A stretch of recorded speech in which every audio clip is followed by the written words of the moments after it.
A palavra de Deus é a Bíblia. E o termo Bíblia é um termo grego que significa biblioteca ou conjunto de livros, não é? É uma transliteração para o grego do papiro, não é? Daquele rolo onde era escrito na antiguidade os textos, não é? Antes de se escrever no couro e se desenvolver o papel. Essa é a Bíblia. Rolos, livros, um conjunto de livros, não é? No plural está. E a Bíblia é um conjunto de livros envolvendo 66 livros, sendo 39 deles nessa primeira parte, chamado Antigo Testamento, e 27 no Novo Testamento. Livros que foram reunidos em um conjunto ao longo de 1.600 anos, 40 escritores envolvidos na produção, assim por dizer, da totalidade desse livro, um período muito longo, de 1.600 anos, e ainda assim, queridos amigos, um único tema, uma só mensagem vital e gloriosa, que é a pessoa do Senhor Jesus Cristo. Ao pensar sobre esses livros da Bíblia, pense sobre um colar de pedrinhas. O fio que conecta e mantém unido esses livros é a pessoa do Senhor Jesus Cristo. Ele é a pessoa, é a mensagem principal. É o Senhor Jesus Cristo o tema principal, a sua vinda, a sua presença, a sua partida, o seu retorno. O autor não poderia ter sido meros homens, porque quando você estuda a palavra de Deus, há uma só mensagem, como eu mencionei, de capa a capa. Você vê Jesus Cristo, o tema principal. Você vê Jesus em profecias, você vê Jesus Cristo em princípios ensinados e declarados na palavra de Deus. Você vê o Senhor Jesus Cristo na doutrina da igreja, no Novo Testamento. Você vê a pessoa do Senhor Jesus Cristo em tantas e tantas alegorias, do início ao fim, de Gênesis ao Apocalipse. Nós temos o Senhor Jesus Cristo representado, não é? Naquele cordeiro, na semente da mulher, de Abel que morreu e o seu sangue fala, mas o sangue de Cristo fala muito mais do que o sangue de Abel. Você vê o Senhor Jesus Cristo em Moisés, em Josué, no povo de Deus no deserto, naquela rocha que foi ferida, de onde saiu água para alimentar o povo de Deus para que não morresse. Você vê Jesus Cristo através de toda a Bíblia, do início ao final. E esse é o grande e glorioso tema da palavra de Deus, o seu Filho amado, o seu Filho unigênito, o Verbo de Deus que se revelou. Jesus Cristo está em toda a Bíblia. E se você manter isto em vista, você tem em tua mão uma chave interpretativa da palavra de Deus. Esta é a grande chave interpretativa da palavra de Deus. A pessoa do Senhor Jesus Cristo. É Ele quem abre cada livro da palavra de Deus, cada conhecimento revelado, cada declaração aqui tem em vista, no plano de fundo, adiante, a pessoa do Senhor Jesus Cristo. Sim, há outras metanarrativas grandiosas na Bíblia, como a aliança, não é? A aliança eterna da graça, a aliança gloriosa entre o Pai, Filho e Espírito Santo, que se desdobra ao longo de toda a história da humanidade. Essa é uma outra chave interpretativa, mas a pessoa do Senhor Jesus Cristo é o ápice maior de compreensão da palavra, porque a aliança gloriosa, a aliança eterna da graça tem a ver com o Senhor Jesus, com a sua pessoa, com a sua manifestação, com a sua obra. Ele é o centro de todas as coisas. Não seria Ele o centro da sua própria palavra, não seria a sua pessoa. Ele é a verdade revelada. Seria uma outra verdade, ou um conceito teológico mais excelente, mais real, mais expressivo do que o Senhor Jesus Cristo. Ele de fato é a chave de interpretação da palavra de Deus, e nós o vemos ao longo de toda a Bíblia, e nós devemos manter isso em nossas mentes. A Bíblia fala sobre o Senhor Jesus Cristo, é o testemunho dele, da sua vinda, da sua obra, da sua morte e ressurreição. Bem, os livros da Bíblia, que nós temos aqui a nossa cópia, eles não estão organizados em ordem cronológica, não. O livro de Gênesis não é o primeiro de todos os livros da Bíblia.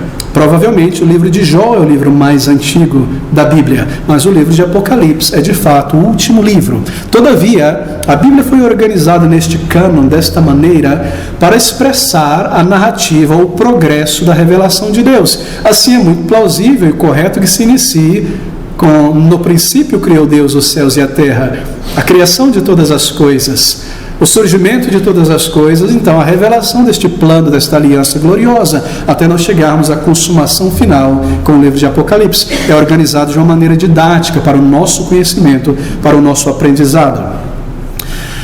A Bíblia não foi escrita em uma só língua, em uma mesma língua. A maior parte da Bíblia foi escrito na língua hebraica, outros tantos em aramaico, um pouquinho em caldeu, e o Novo Testamento na língua grega. Os livros, eles não são todos do mesmo tipo de literatura. Há livros históricos, não é? Muitos livros históricos da Bíblia. Há livros proféticos, profecias sendo anunciadas. Há livros poéticos também, como o livro de Salmos, por exemplo, e ainda outros livros, como o Cântico dos Cânticos. Há narrativas, há declarações morais, há leis, há ensinamentos diretos, e há também cartas, correspondências. Assim, a Bíblia não é só um único tipo de literatura, mas vários modelos e modos literários reunidos aqui. E quão maravilhoso, não é, a palavra de Deus? A palavra de Deus não é como uma teologia sistemática, fria em certo sentido, não é maçante, bem técnica, não. Aqui a grande beleza, a poesia, a narrativa, a declarações, a princípios, a cartas, ela é rica, ela é profunda, porque é a palavra de Deus revelada na história humana, envolvendo pessoas reais, em contexto histórico real, com um Salvador real, que ensinou e declarou palavras de vida eterna. Assim, uma palavra viva, vários textos, vários tipos literários. Em sua forma original da Bíblia, os livros não eram divididos em capítulos e versículos, na verdade, como nós temos hoje para facilitar o nosso estudo, a nossa comparação. Essas divisões, elas foram se formando ao longo de um período de 700 anos. Foi muito gradativamente, desde a conclusão do cânon das Escrituras. E a primeira Bíblia que nós temos, ou tradução da Bíblia que nós temos, com essas divisões completas, de versículos, de capítulos, foi a famosa Bíblia de Genebra, escrita ali ou traduzida em 1560. Não essa Bíblia de Genebra que nós temos hoje, vendida por aí. Essa é apenas um apelido.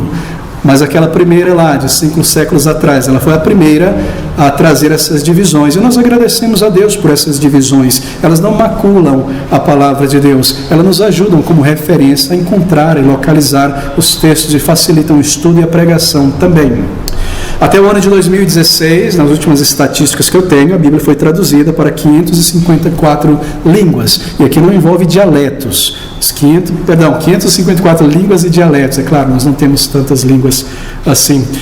E outras 2.900 e alguma coisa dialetos também traduzidos para a Bíblia. Dialetos que não foram organizados em um dicionário, na verdade, não é a cultura oral que precisou ser conhecida, onde filólogos e missionários quebraram a estrutura oral e colocaram isso em forma de sinais e palavras. A Bíblia também foi traduzida para mais de 2.900 línguas, assim por dizer, e dialetos, partes da Bíblia, a Bíblia completa em todo o mundo. Mais de 6 bilhões e meio de Bíblias já foram impressas.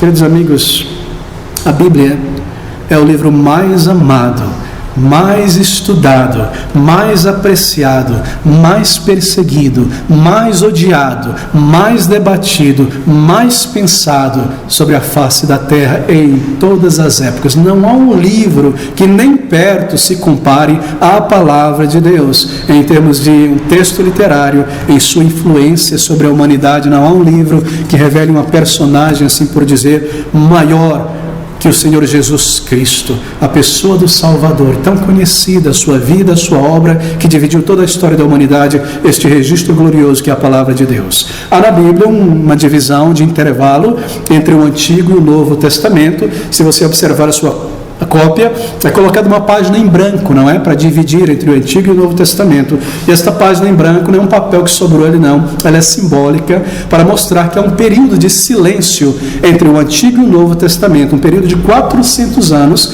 em que Deus não falou com Israel por meio de profeta ou nenhuma revelação. Do último profeta Malaquias até a vinda de João Batista, um período de 400 anos de silêncio, este espaço, esta divisão, até a vinda do profeta do Senhor, João Batista, então o Senhor.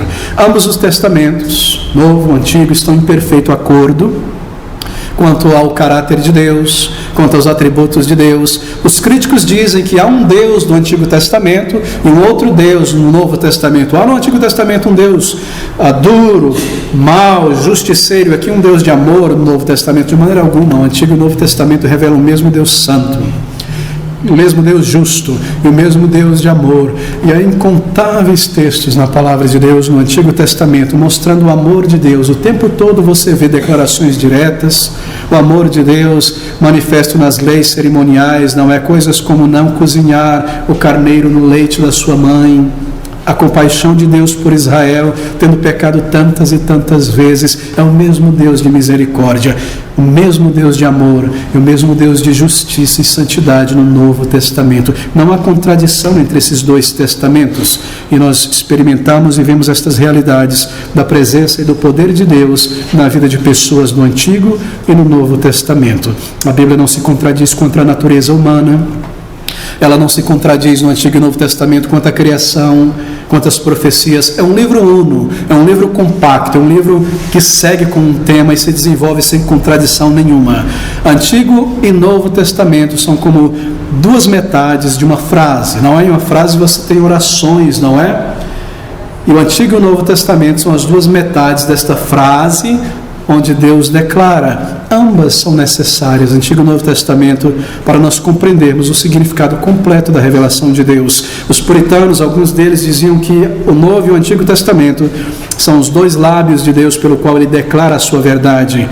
Bem, o Antigo Testamento não é uma literatura ultrapassada, de maneira alguma, é uma literatura viva, é a palavra de Deus. É muito triste, não é? Nós vemos grupos, certas teologias que levam as pessoas, o povo de Deus, a deixar de lado o Antigo Testamento, como se isso fosse algo ultrapassado. Há alguns que dizem que o Antigo Testamento é apenas para o judeu, para nós o Novo Testamento. Mas não, meus queridos amigos, a palavra de Deus é uma verdade só, contínua, um desdobramento, uma luz progressiva que tem crescido até chegarmos à revelação do Senhor Jesus Cristo. Ela é toda para nós. Toda a palavra de Deus é para nós. A Bíblia é um livro que revela o seu autor. A Bíblia revela algo sobre aquele que escreveu a palavra de Deus. Bem, pense comigo. Se Deus, o eterno Criador, em toda a sua glória e atributos divinos, desejasse revelar a sua mensagem, a sua verdade ao ser humano e fazer isso através de um livro, esse livro, por necessidade, ele teria que ser um livro que representa, ou que revela o caráter e a pessoa de seu autor, não é verdade? Esse livro, se Deus desejasse revelar a si mesmo a unidade através de um livro, esse livro ele precisaria, por necessidade, ser um livro claro, compreensível, não é? Em sua comunicação. Ele deveria ser um livro nobre, ele deveria ser um livro verdadeiro, um livro consistente, um livro sem contradições. Assim é a Bíblia. A Bíblia revela o seu autor. A Bíblia é um livro nobre, a Bíblia é um livro sem contradições, a Bíblia é um livro verdadeiro, é um livro que declara a verdade, que é a verdade, é verdadeiramente um livro que revela o seu autor.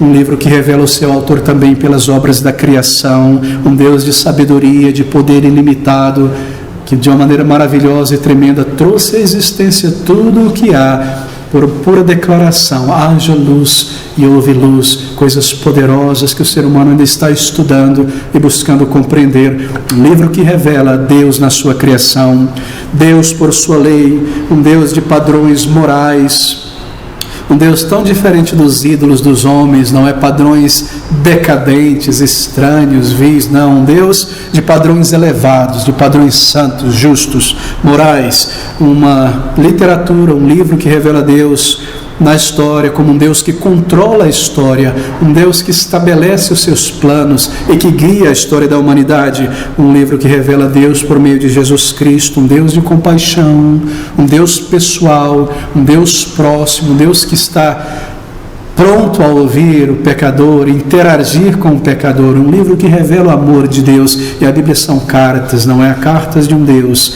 que se preocupa com cada um de seus filhos e filhas. A Bíblia que revela o seu autor através de Apocalipse, um Deus que escreveu o último capítulo da história. O último capítulo já está pronto, queridos irmãos. Nós não precisamos temer que algo irá dar errado. O que será? Como irá acontecer? Será que a igreja será destruída por fim? Não, Deus já escreveu o último capítulo da história. Não é maravilhoso estarmos seguros destas coisas? Um livro que revela o Deus que já escreveu o final de todas as coisas, que conhece o fim desde o começo. O nosso Deus maravilhoso é revelado em um livro maravilhoso, em um livro divino.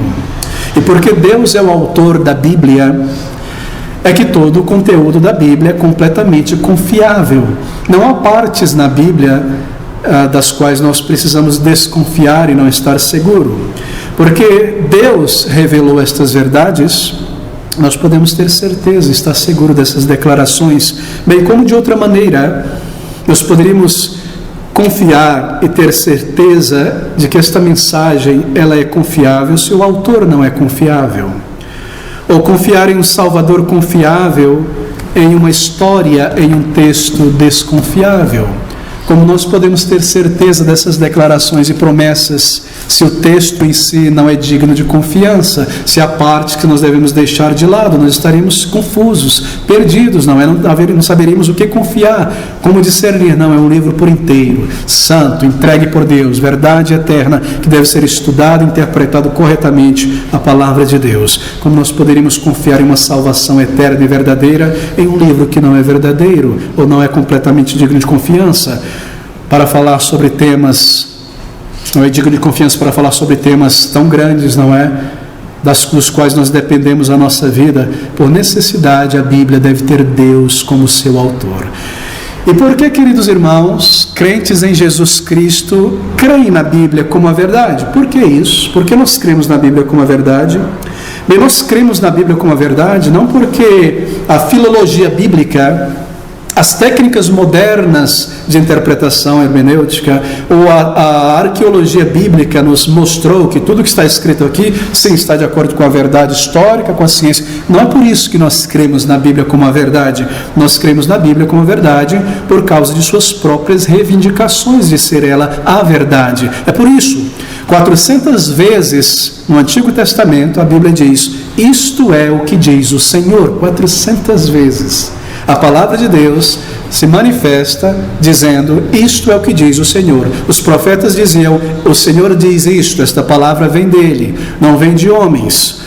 O Senhor Jesus Cristo disse aos seus discípulos: o Espírito vos conduzirá a toda a verdade. O que ele quis dizer é que depois da sua partida, o Espírito de Deus haveria de conduzir a mente dos apóstolos para que eles escrevessem toda a verdade, que uma vez por todas deveria ser entregue aos santos. É por isso que nós cremos na palavra de Deus como a verdade. Paulo reivindicou dizendo: nós não ensinamos por palavras da sabedoria humana, mas por palavras ensinadas pelo Espírito. O Espírito o conduzia, inclinava a sua mente, o seu coração, para registrar estas verdades. Pedro declarou: não por mitos inventados, mas somos testemunhas oculares. Ele viu, ele esteve com o Senhor, verdades declaradas e experimentadas que foram aqui registradas. João disse: nós proclamamos o que temos visto e o que temos ouvido, fatos reais, inspirados pelo Espírito, conduzidos a registrar a verdade.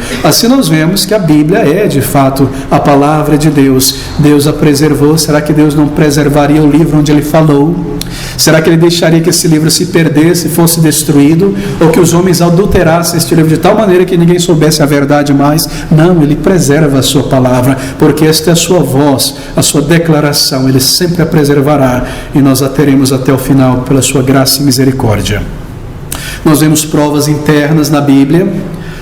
Nós vemos a unidade das Escrituras, uma escritura, um livro como este, que foi formado ao longo de um período de 1.600 anos, mais 40 escritores, vindo de várias classes sociais. Você pensa sobre esses escritores, de panos de fundos diferentes, de classes sociais diferentes. Josué, um general. Daniel, um primeiro-ministro.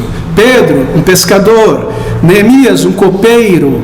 E apesar da variedade de tempo, de localização, de profissão, uma poderosa unidade temática em toda a Bíblia, sem contradição. A verdade de Deus progressivamente se revelando. Certamente é o Espírito de Deus que conduziu aqueles homens, aqueles profetas e os apóstolos a revelar o que Deus desejou revelar na palavra de Deus. E aqui está escrito em lugares diferentes, continentes diferentes, 3 línguas diferentes, mas do começo ao fim, uma narrativa contendo o mesmo tema, a revelação do Senhor Jesus Cristo. O Antigo Testamento é a preparação para a vinda do Salvador, os Evangelhos são a manifestação do Salvador aqui, o livro de Atos é a propagação da sua mensagem, as epístolas são a explicação da mensagem do Salvador, e o livro de Apocalipse é a consumação final da obra do Salvador. A Bíblia é toda sobre o Senhor Jesus Cristo. Ele é o personagem, a pessoa principal. Sua pessoa, sua obra, sua mensagem. Ela começa com a grande promessa de Gênesis capítulo 3, 15, com a vinda do Salvador, sendo profetizada ali assim por dizer. E ela conclui com as palavras do Apocalipse, que diz a respeito da sua segunda vinda e última: ora vem Senhor Jesus. Ela começa com Cristo, a Bíblia termina com o Senhor Jesus Cristo. Há uma coerência orgânica na Bíblia.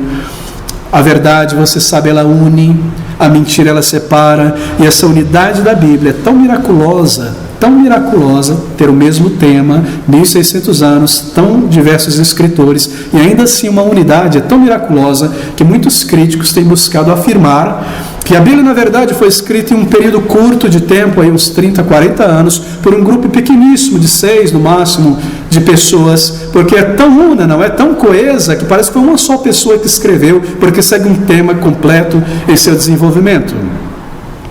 Eles dizem que parece haver uma voz única na Bíblia, não é? Por isso deve ter sido por uma pessoa só, por um pequeno grupo de pessoas, um único escritor. Mas, queridos amigos, é exatamente essa a questão. Há a mente e a voz coerente de um único autor em toda a Bíblia. A voz de seu verdadeiro autor, o Senhor Jesus Cristo. É por isso que há uma unidade orgânica. É por isso que ela é coesa. Ela fala com uma voz só ao longo de séculos e séculos. Que outra literatura você encontra este poder, esta coesão, esta unidade? Se você, por exemplo, reunir aí na sua vizinhança, na sua faculdade, universidade, o número de pessoas que têm mais ou menos o mesmo padrão de educação formal, que falem a mesma língua, que sejam da mesma cultura, e você separa essas pessoas, 10 pessoas, por exemplo, 20 pessoas, e delas um tema controverso, por exemplo, um tema controvertido, como escreva sobre o significado da vida. Quando essas pessoas, cada uma delas em sua casa, tiver terminado de escrever sua opinião, seu texto sobre o significado da vida, será que elas concordarão entre si? É claro que não. Cada um terá uma opinião, não é, sobre a vida e seu significado diverso, diferente das demais pessoas. Haverão certos elementos parecidos. Mas você vê isso na Bíblia, um tema único e coeso, que se desdobra ao longo de séculos sendo revelado na palavra de Deus, porque há um autor manifestando e revelando a mesma verdade. É um livro divino, a palavra de Deus. O próprio Senhor Jesus Cristo, Salvador, autenticou a Bíblia. Ele usou eventos do Antigo Testamento para ilustrar verdades espirituais em sua mensagem, para ilustrar assuntos diversos, assim, autenticando o Antigo Testamento.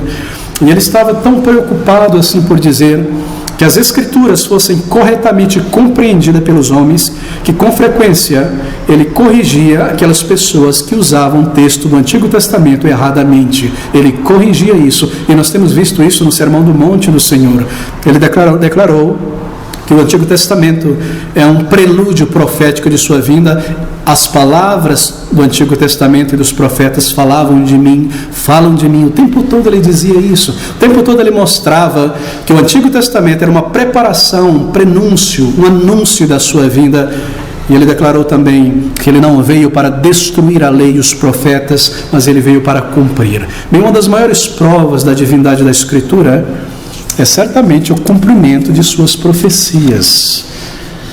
Nós vemos tantas profecias sendo cumpridas, e cumpridas às vezes de uma maneira tão minuciosa, vírgula por vírgula, pedrinha por pedrinha, que é de se surpreender, não é? Se você ler, por exemplo, ao Isaías 53, aquela gloriosa profecia do sacrifício do Senhor, e você compara isso com o Salmo 22, então coisas que foram escritas 780 anos, 1100 anos antes da vinda do Salvador, e você vê as narrativas de Marco e de Lucas, João, ali Cristo na cruz, exatamente como profetizado, sua capa sendo partida, sua mãe estaria ali, ele seria levantado todas aquelas coisas sendo declaradas, profecias sendo cumpridas, uma prova divina da verdade da palavra de Deus. Quem jamais poderia predizer algo em uma distância tão grande do seu cumprimento? Senão o Espírito de Deus, que conhece o futuro como o presente e fez revelado aos seus apóstolos e discípulos.